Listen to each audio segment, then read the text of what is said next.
February 20th, 1942, Bruce and his wingman were the only two planes on the Lexington that were ready to take off. The first group of planes had met the first group of, these bombers were called Bettys. The Japanese bombers were called Bettys. And they were a light-duty bomber, had a multiple crew, guns all over the place. And so the other group, had to come back in because they had expended their ammunition and all their fuel. Butch and his wingman were the only two guys that could go out and intercept 9 of these Bettys flying in formation. They get up there, his wingman starts to swoop in, his machine gun jams. He's got to peel off and head back to the aircraft carrier. And so there's Butch all by himself, one plane against 9 heavily armored planes. And he shoots down 5 of them.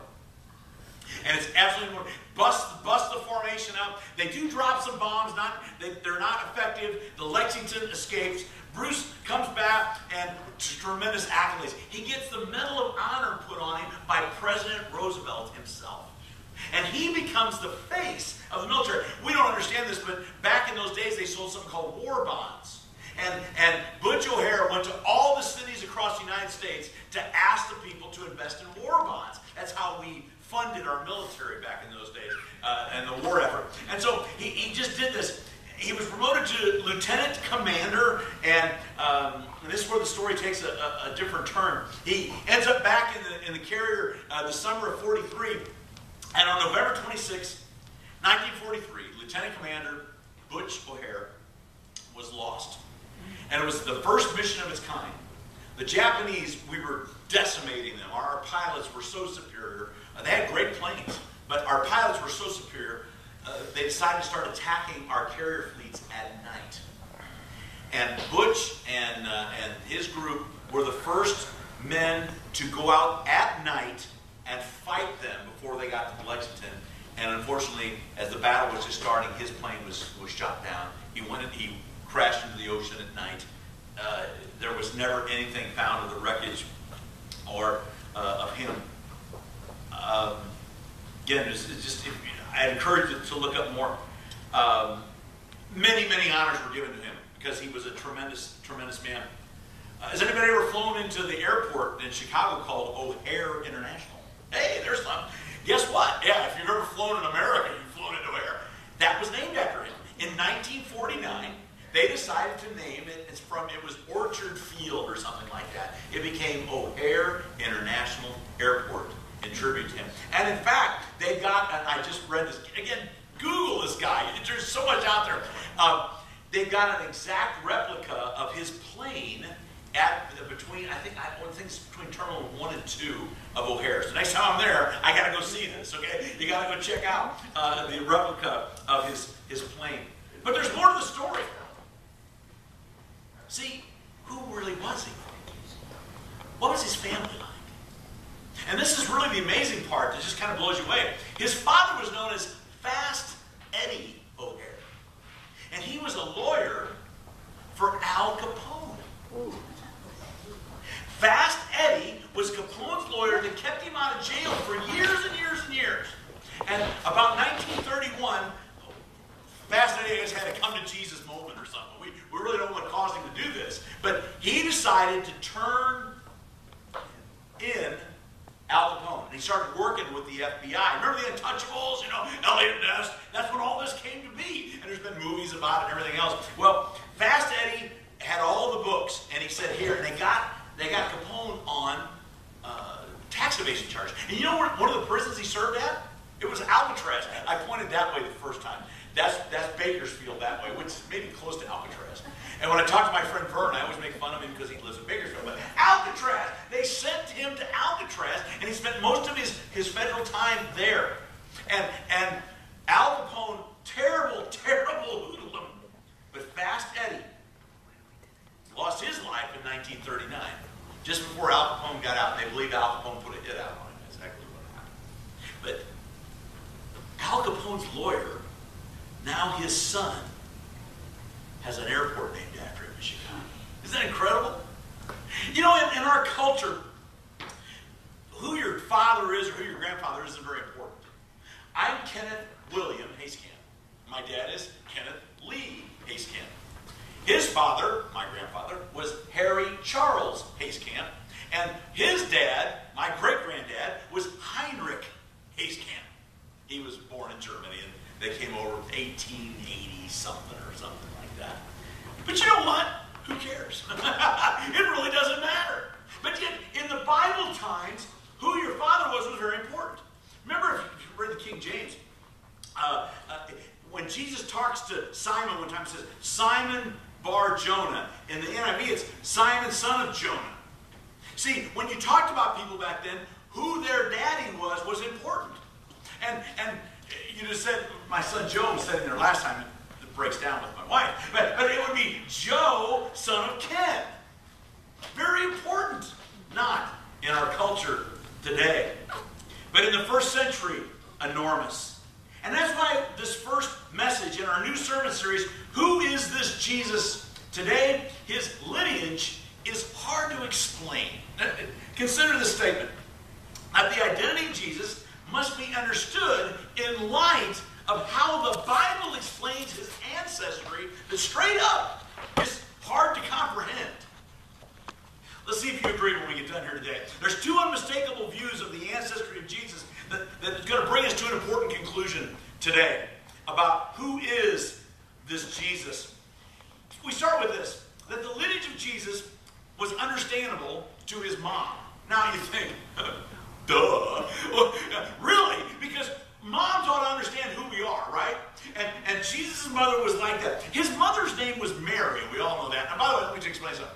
I'm a really weird Protestant evangelical preacher guy. Because I love to preach on Mary. Here's what happened. The Catholic Church, if you're raised in that tradition, you know, they venerate Mary.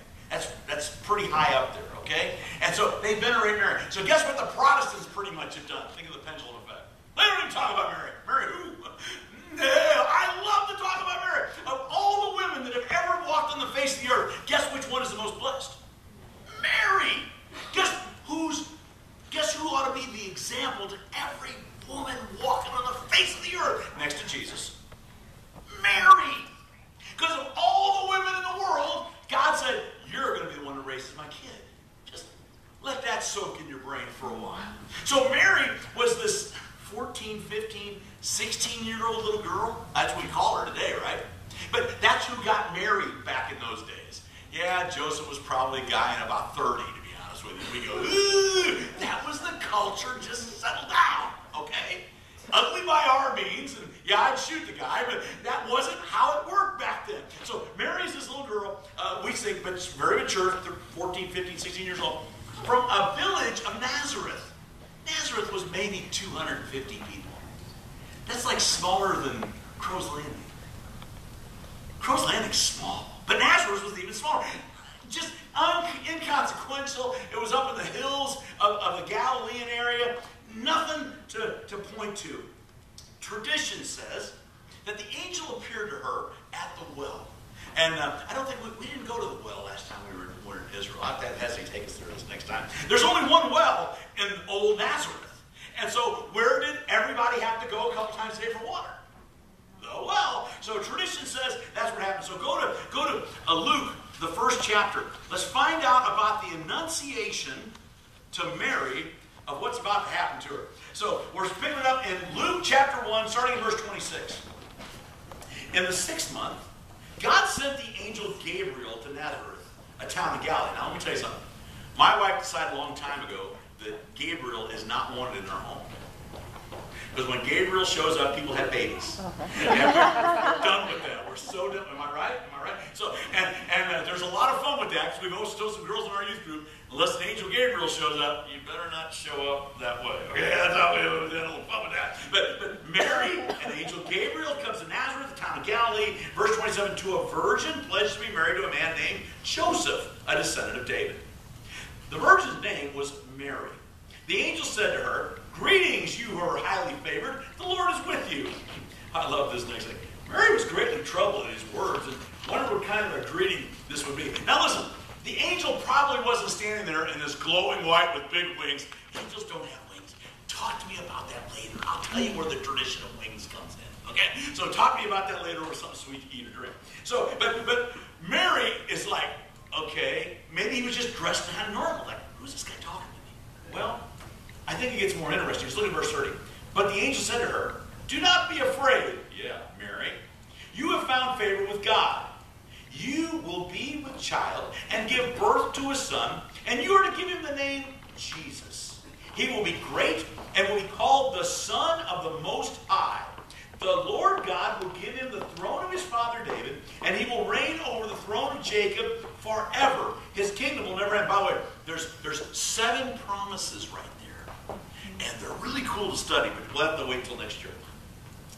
And I'd like to have been there. Because did Mary do this? Question, angel? Was the look on her face like, how's this going to work? No, not sure yet. Not sure. How's this going to work? Because look what she asked. It's a good question. It's a great question. And I love Mary, because she's a bold little girl, too. Look what she says, verse 34. How will this be, Mary asked, since I'm a virgin? Now listen, she was going to get married. Mom had to talk with her. She knew where life came from. I wish more people would learn that in our culture. That's another issue, too. Mary looks at this, and I don't know if she had a little smirk on her face. Really, dude? Hey, how do you question an angel, by the way? I mean, there's another whole deal, too. But she asked a very good question. Look at the answer. The angel answered, verse 35. The angel answered, the Holy Spirit will come upon you, and the power of the Most High will overshadow you. I'm not even sure what that all is. So the Holy One to be born will be called the Son of God. Even Elizabeth, your relative, is going to have a child in her old age, and she who is said to be barren is in her 6th month. And this is key. For nothing is impossible with God. That's how we started this, in the 6th month. That's how we started verse 26. And what that meant was, in the 6th month of Elizabeth's pregnancy, an angel appeared to her husband. You see the pattern here, okay? Now, this is where we find out the incredible faith of Mary. This is where, no matter what you think about Mary, this shows that she was a tremendous servant, a tremendous young lady of faith. Look at verse 38. I am the Lord's servant, Mary answered.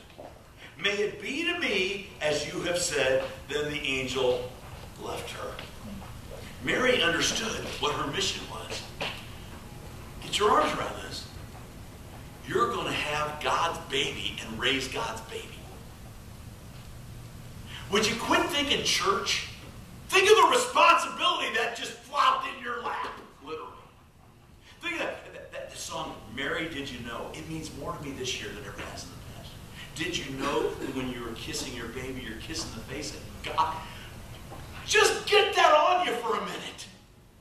And then when the little baby fell and he cried, cleaning up God's diaper.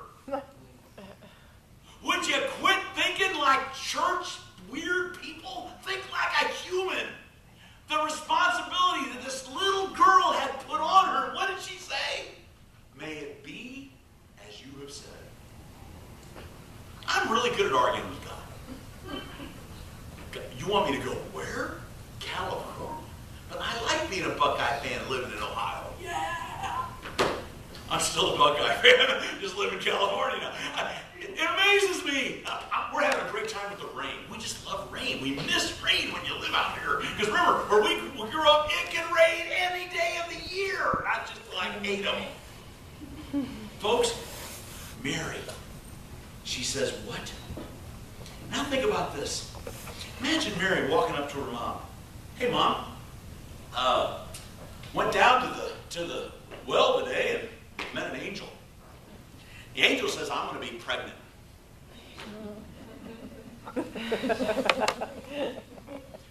Now, they got to tell Dad.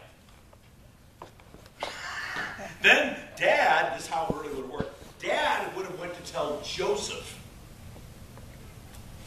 Something tells me they left out the angel thing. Mary's pregnant, Joseph. I don't know how to explain this to you. And is there truth to that? I don't know how to explain this.